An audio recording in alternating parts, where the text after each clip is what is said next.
प्रचण्डको पुच्छर समाएर तपाईकाहरूका सन्तानको हित भएछ भने कान काटौं हेरिराख्नुस् भोलि गएर। देशै रहेन भने हामी कहाँको प्रधानमन्त्री हुन्छौं? हाम्रो तन्त्र कहाँ लागू गर्छौं? हाम्रो वाद कहाँ लागू गर्छौं? 5 चोटी प्रधानमन्त्री हुनु गौरवको कुरा होइन, लज्जाको कुरा हो। 3 चोटी 4 चोटी मन्त्री हुनु भनेको लज्जाको कुरा हो, त्यो गर्व गर्ने कुरा होइन। त्यो हामी सबैभन्दा माथि देश छ, देशभन्दा माथि अर्को कुरा छैन। हाम्रो राजनीति, हाम्रो वाद, हाम्रो तन्त्र सबै देशको लागि हो। हाम्रा छोराछोरी यो देशमा बस्नु पर्दैन? कसरी बस्ने? घाम आउँदैन घरमा, गल्ली भए मोटरसाइकल पस्दैन। यस्तै हुन्छ शहर, यस्तै हुन्छ बस्ती, यस्तै हुन्छ आम्दानी। यहाँ अहिले प्रधानमन्त्री मात्रै होइन, मन्त्री दिन्छु, तपाईको 1 महिनाको लागि, आधा महिनाको लागि मन्त्री दिन्छु भन्यो भने पनि मरिहत्या गरेर जान्छन्। जातीय द्वन्द्व भने यति घातक हुन्छ कि त्यसले बाल बच्चा वृद्ध वृद्धा भन्दैन, त्यसले पुरुष महिला भन्दैन, त्यसले कुन जाति कुन धर्मको भन्दैन।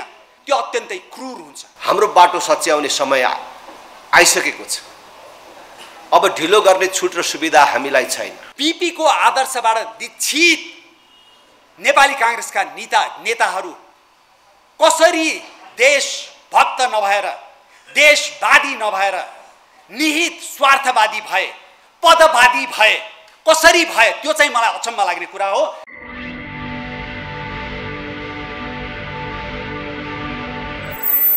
उनीहरूले संसार देखेका छन्, बुझेका छन् र उत्कृष्टता नै सबैभन्दा प्रमुख आधार हो राष्ट्र रूपान्तरणको भन्ने कुरा उनीहरूलाई थाहा हुन्छ।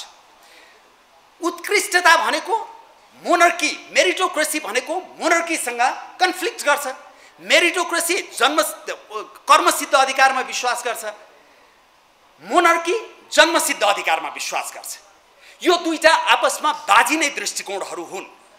तर बीपीले त्यो 33 सालको सेरोफेरो अथवा त्योभन्दा अगाडि जब उनले सिक्किमको विलय देखे, जब उनले बङ्गलादेशको सृजना देखे, जब उनले अन्य देशहरूमा भएका गतिविधिहरू हेरे, सबै हेरेपछि र नेपालको परिस्थिति बुझेपछि, नेपालको परिस्थिति अघि चन्द्र भण्डारीजीले भन्नुभयो, धार्मिक रूपमा र सांस्कृतिक रूपमा यो देशमा द्वन्द्व भयो भने कसैले थाम्न सक्दैन भन्ने दृष्टिकोण, त्यो आन्तरिक परिस्थिति र विकसित हुँदै गएको भूराजनीतिक परिस्थिति बुझे। उनले विचारभन्दा माथि देशलाई राखे, उनले विचारभन्दा माथि देशलाई राखे। किन राखे भने उनले त सशस्त्र सङ्घर्ष शान्तिपूर्ण रूपमा व्यवस्था परिवर्तन भयो भने राज संस्थालाई केही पनि हुँदैन, तर सशस्त्र रूपमा व्यवस्था परिवर्तन गर्नु पर्यो भने राज संस्थालाई पनि घात हुन सक्छ भनेर भनेकै छन् अन्तर्वार्ताहरू। त्यस्तो किसिमको दृष्टिकोण राख्ने मान्छेले जब भूराजनीति र आन्तरिक अवस्थाहरूलाई मनन गरे, उनले आफ्नो दृष्टिकोणमा यु टर्न गरे, 180 डिग्रीको परिवर्तन ल्याए त्यो बिन्दुमा। र त्यो दृष्टिकोण लिएर नेपाल आएपछि फेरि जेलमा परे हैन। अब यहाँबाट हामीले बुझ्नुपर्ने कुरा चाहिँ के हो भने, कयौं मेरा पत्रकार साथीहरू नै अथवा अन्य कयौं नागरिक समाजका साथीहरूसँग संवाद गर्दा मलाई कहिलेकाहीँ भन्नुहुन्छ, तपाईलाई के थाहा, तपाईँ त लन्डनमा वातानुकूलित कोठामा बसेर पत्रकारिता गर्दै हुनुहुन्थ्यो, हामी त यहाँ बन्दुकको नालीमा काम गरिराखेका थियौँ, यहाँ अवस्था कस्तो थियो भन्ने तपाईलाई के थाहा छ? हामीले टियर ग्यास खाछौँ, हाम्रो टाउको फुटिया छ भन्नुहुन्छ। बीपी कोइराला 8 वर्ष कठोर जेल जीवन बिताए, 8 वर्ष निर्वासनमा जीवन बिताए। जवाहरलाल नेहरूसँग उहाँको मित्रता थियो, उनको मित्रता थियो, तर तिनै मित्रता भएको व्यक्तिको छोरीले उनलाई कुनै सम्मानै दिएनन्। त्यो अपमान खपेर 8 वर्ष बसे। 7वटा 8वटा देशद्रोहको मुद्दा थियो, क्याप्टेन यज्ञबहादुर थापाको हालत हुन सक्थ्यो भन्ने उनलाई थाहा थियो हैन। यो सबै दुःख पीडा 2/3 अलिअलि हो र 2/3बाट निर्वाचित भएको सरकार भङ्ग गरिदिएको थियो। त्यत्रो पीडा भोग्दा भोग्दै उनले यो देशमा राजा र जनता नमिल्ने हो भने, यो देशमा राजनीतिक दल र जनता नमिल्ने हो भने यो देशको अस्तित्व नै सङ्कटमा पर्छ र मेरो र राजाको घाँटी जोडिएको छ भनेर उनले त्यसै भनेका होइन। त्यसो हुनाले अहिले टियर ग्यास खाए, टाउको फुट्यो, बन्दुकको नालमा काम गरे, के दुःख भयो, के दुःख भयो? देशको लागि सोच्ने हो भने त्यो दुःख पनि दुःख हो र? दुःख भने त त्यति बेला गणेशमान सिंह, कृष्णप्रसाद भट्टराई, बीपी कोइराला र अरू पनि धेरै नेताहरू हुनुहुन्छ जसले गोल घरमा जीवन बिताउनु भयो, जसले साँच्चीकै कष्टकर जीवन बिताउनु भयो। उहाँहरूको दुःख दुःख हो र त्यो दुःखभन्दा, व्यक्तिगत दुःखभन्दा माथि उठेर बीपीले त्यो इमान, त्यो दूरदृष्टि र त्यो आदर्श नेपाली राजनीतिमा स्थापित गरे कि देश चाहिँ पहिलो हो, नेसन फर्स्ट। नेसन फर्स्ट भन्ने शब्दावली प्रयोग गर्यो भने यहाँ कैयौँ उदारवादीहरू यो त एकदम अतिवादीहरूले भन्ने कुरा हो, नेसन फर्स्ट भनेर भन्छन्। होइन, कुनै पनि देशको लागि, त्यो युरोपको देश होस्, त्यो एसियाको देश होस्, कुनै पनि देशले सबभन्दा पहिला हेर्ने भनेको आफ्नो राष्ट्रिय हित हो। त्यसै हुनाले त्यो नेसन फर्स्ट आफ्नो विचारभन्दा माथि उनले देशको विचारलाई राखे र त्यो दृष्टिकोण लिएर नेपाल आए र त्यत्रो पीडा खप्दा खप्दै र क्यान्सरबाट ग्रस्त भएर अमेरिका राजाले उपचार गर्न पठाएर फर्किने बेलामा बेलायतमा दिएको अन्तर्वार्तामा, यो ध्रुवहरि अधिकारी र मणि राणालाई दिएको अन्तर्वार्ता जुन बाराखरीले प्रकाशित गरेको छ, त्यति बेला 35 सालमा लिएको अन्तर्वार्तामा समेत उनी के भन्छन् भने, होइन, नेपालमा राजा र प्रजा, राजा र राजनीतिक दलहरू नमिलिकन सुखै छैन, नत्र त्यो नेपालको अस्तित्व सङ्कटमा पर्छ, मिल्नै पर्छ, नमिलिकन सुखै छैन भनेर त्यो बिन्दुसम्म उनले त्यही भन्छन् र अन्तिम जीवनको अन्तिम घडीसम्म त्यो आदर्शलाई कायम राखेर बस्छन्। अब आजको परिप्रेक्ष्यमा यसलाई जोडौँ, त्यति बेला नेपालको राष्ट्रियता जति सङ्कटमा थियो, सम्भवतः नेपालको राष्ट्रियता आज त्योभन्दा दर्जनौँ बढी गुणा सङ्कटमा छ। किन सङ्कटमा छ भने सम्पूर्ण परिस्थिति, आन्तरिक र बाह्य परिस्थिति परिवर्तन भयो। बाह्य परिस्थिति कसरी परिवर्तन भयो? हाम्रा दुईटा छिमेकी, संसारका सबैभन्दा शक्तिशाली मध्येको सैनिक शक्ति, आर्थिक शक्ति, भौगोलिक शक्ति, जनसाङ्ख्यिक शक्ति बनिराखेका छन्, सँगसँगै प्राविधिक शक्ति पनि। विशाल जनसङ्ख्या छ, विशाल भूगोल छ, हामी भूपरिवेष्टित छौँ। यो दुईटा देशको यस्तो किसिमबाट उन्नयन हुँदा अन्तर्राष्ट्रिय राजनीतिको, भूराजनीतिको केन्द्र अब यो दुईटा देशको वरिपरि घुम्दैछ भन्ने कुरा कसैले पनि इन्कार गर्न सकिँदैन। जब तपाईँ अन्तर्राष्ट्रिय र भूराजनीतिको केन्द्रमा पर्नुहुन्छ तर तपाईँको देशका संस्थाहरू सबै तन्नम छन्, सबै कमजोर छन्, तपाईँ संसारमा सबैभन्दा भ्रष्ट मध्येको मुलुक हुनुहुन्छ, सबैभन्दा अनैतिक मध्येको मुलुक हुनुहुन्छ, तपाईको शिक्षाको स्तर एकदम न्यून छ, तपाईको आर्थिक अवस्था एकदमै न्यून छ। आर्थिक अवस्था न्यून नै हो, हेर्नुहोस्, त्यो पर क्यापिटा इन्कम मात्रै हेरेर हुँदैन, आर्थिक अवस्था न्यून छ र नेताहरू कुनै पनि बेला 5 चोटिबाट 7 चोटि प्रधानमन्त्री हुन पनि तयार भएर बसेका छन्। 5 चोटि प्रधानमन्त्री हुनु गौरवको कुरा होइन, लज्जाको कुरा हो, लज्जाको कुरा हो। 3 चोटि 4 चोटि मन्त्री हुनु भनेको लज्जाको कुरा हो, त्यो गर्व गर्ने कुरा होइन। त्यो त्यसरी हुने भइदिए भए त यहाँ 5 चोटि प्रधानमन्त्री कतिजना भए, 3 चोटि प्रधानमन्त्री कतिजना भए, त्यो त प्रधानमन्त्री भएर केही गर्न नसकेको भन्ने कुराको प्रमाण हो नि, देशलाई अस्थिर बनाएको भन्ने कुराको प्रमाण हो हैन।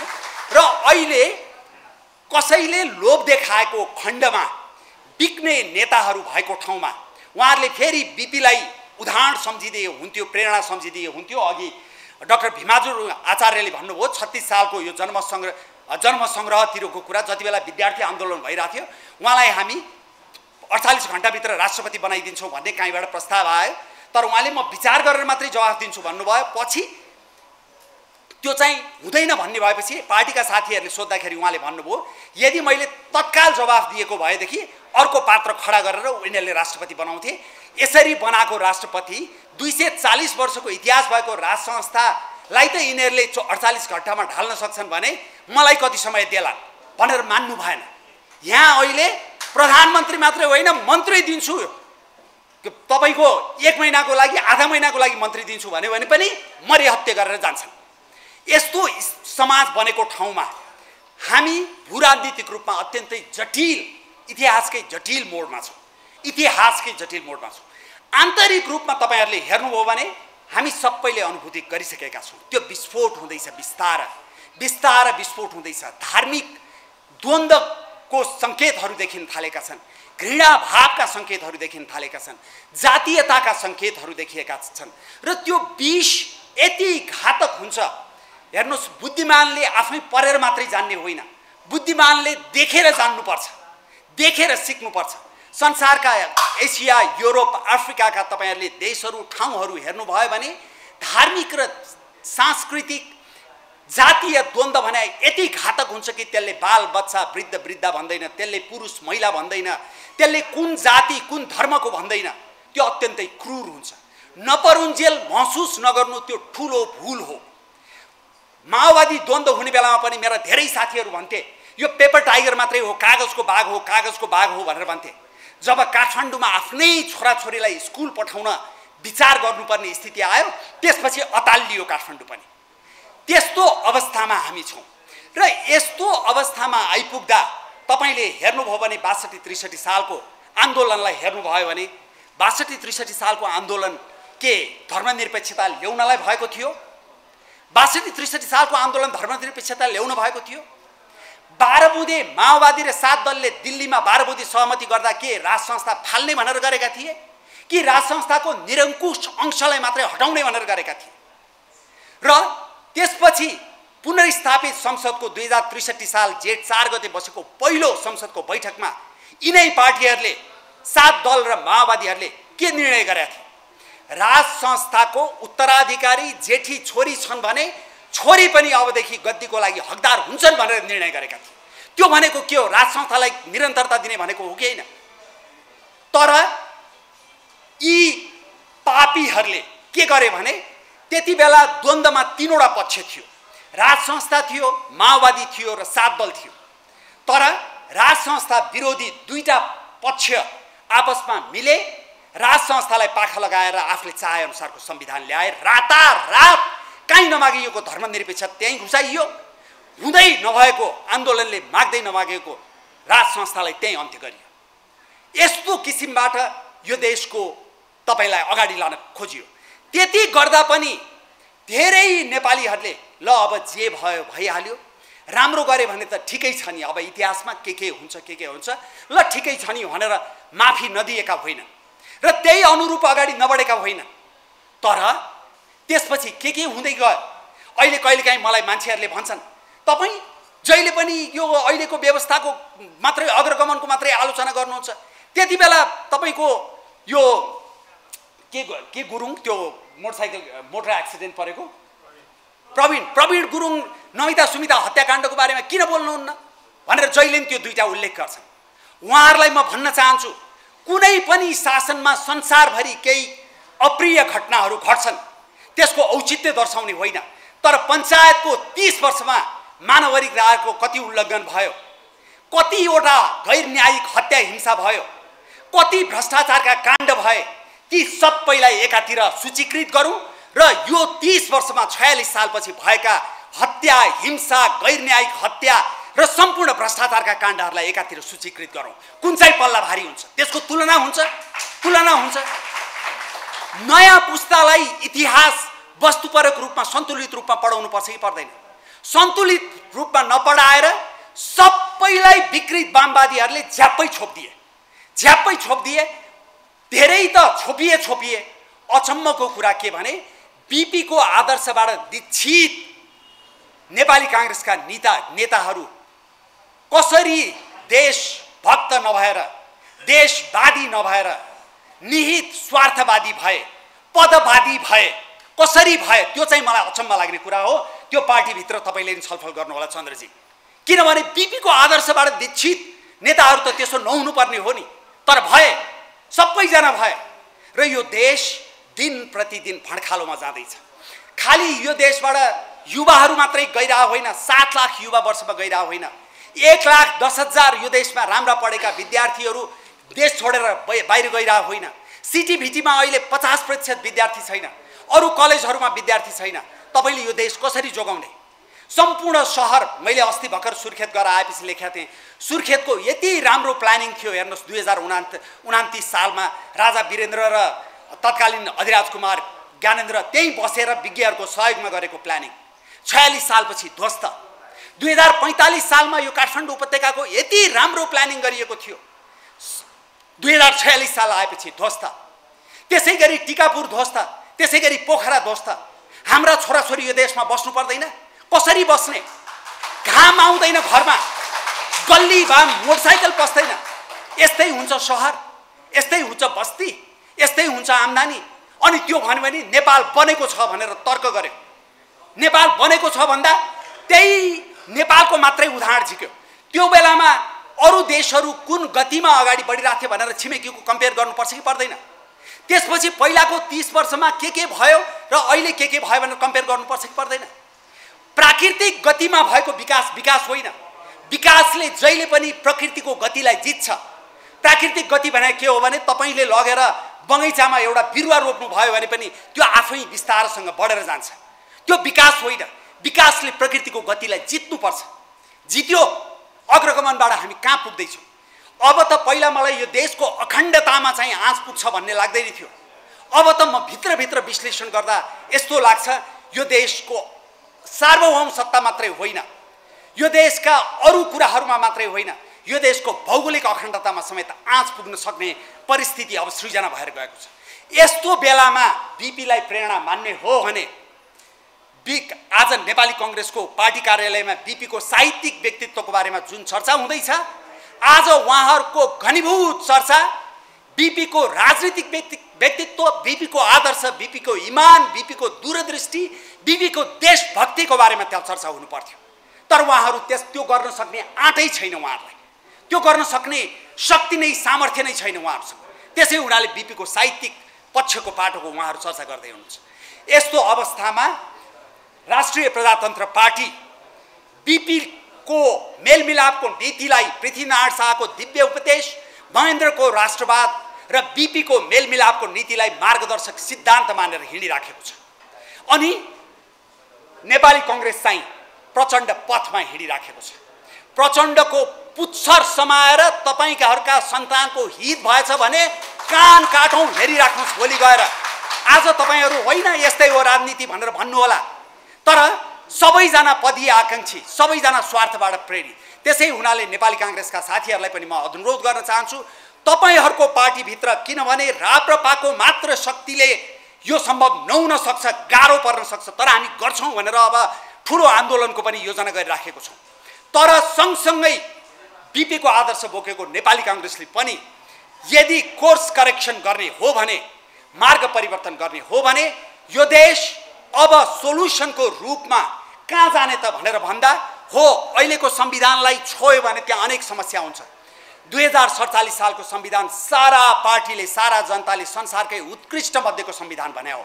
त्यो संविधानलाई आधार बनाऊ। त्यो संविधानमा अघि उहाँहरूले भनेको जस्तो यो 30-32 वर्षमा जे सकारात्मक उपलब्धिहरू यो समाजले हासिल गर्यो त्यसमा इन्कर्पोरेट गरौँ, त्यसमा समाहित गरौँ र 47 सालको संविधानमा टेकेर राजा, राजनीतिक दल र नेपाली जनताको बीचमा एउटा नवीन समझदारी नहुने हो भने हामी कसैले विचार हाम्रो ठूलो, हामी आदर्शवान भनेर घमण्ड गर्नु पर्दैन। यो देश बस्न योग्य हुने छैन र यो देशको भौगोलिक अखण्डता, सार्वभौमता सबै संकटमा पर्नेछ। र मैले त के भन्ने गरेको छु भने अस्ति भारतको एउटा प्रमुख पत्रिकामा लेख पनि लेखे। के भनेर लेखे भने अब नेपालमा परेको संकटले नेपाललाई मात्रै प्रभावित गर्दैन, किनभने विश्व शक्ति हुन चाहेको राष्ट्र त तिमी हौ, भारत हो, हामी होइन।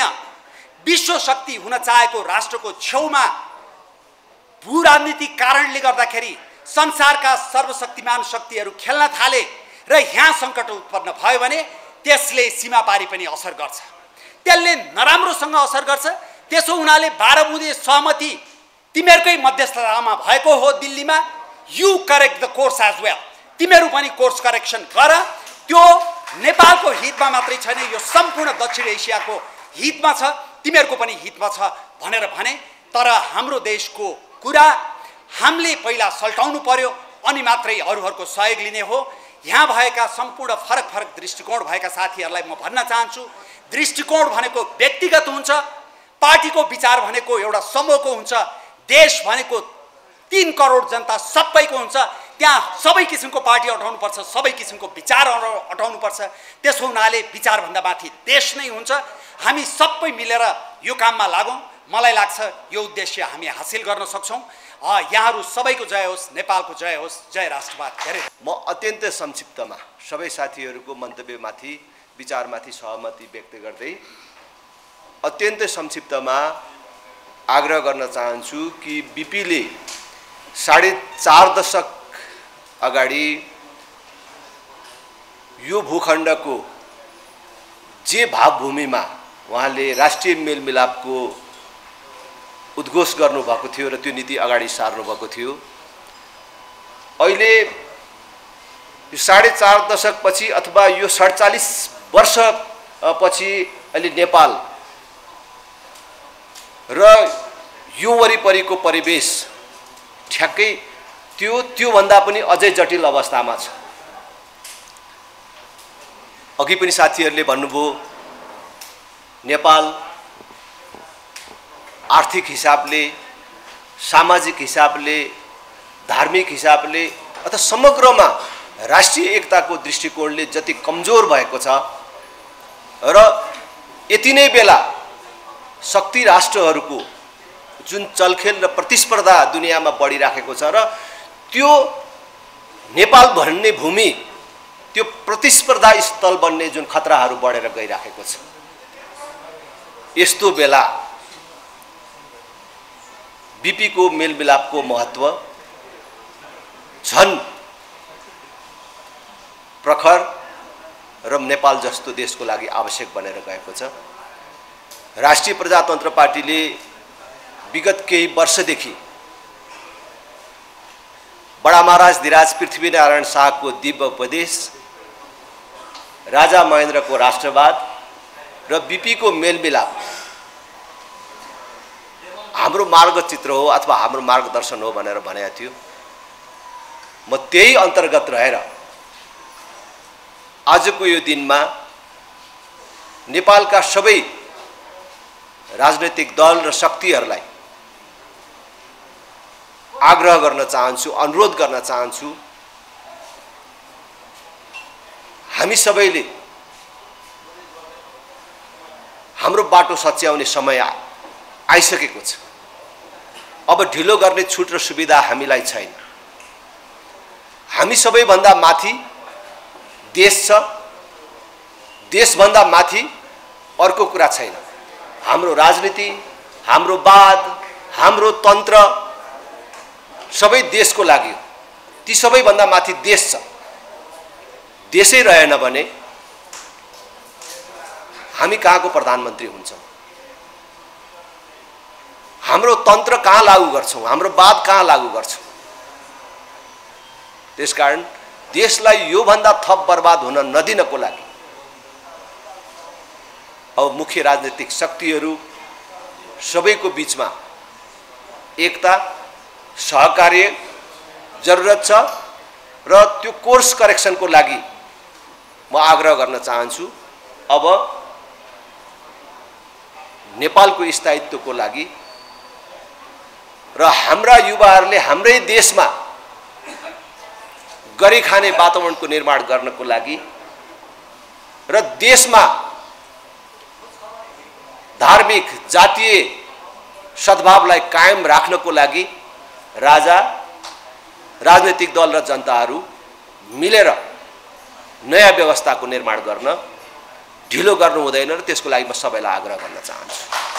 र आज मेलमिलाप दिवस त होइन, बीपी जयन्ती, बीपी जयन्तीको सन्दर्भमा हामीले बीपी सँगै बीपी को खास गरी मेलमिलापको सन्दर्भलाई जुन सम्झने काम गरेका छौं र खास गरी हाम्रो प्राज्ञिक परिषदले यो विषयलाई उठान गरेको छ। म फेरि पनि सबैलाई आग्रह गर्न चाहन्छु, अब यो मेलमिलापको सन्दर्भलाई हामीले हाम्रो नेपालको राजनीतिक सन्दर्भमा, अहिलेको सन्दर्भमा उपयोग गर्नु ढिला गर्नु हुँदैन। धेरै धेरै धन्यवाद।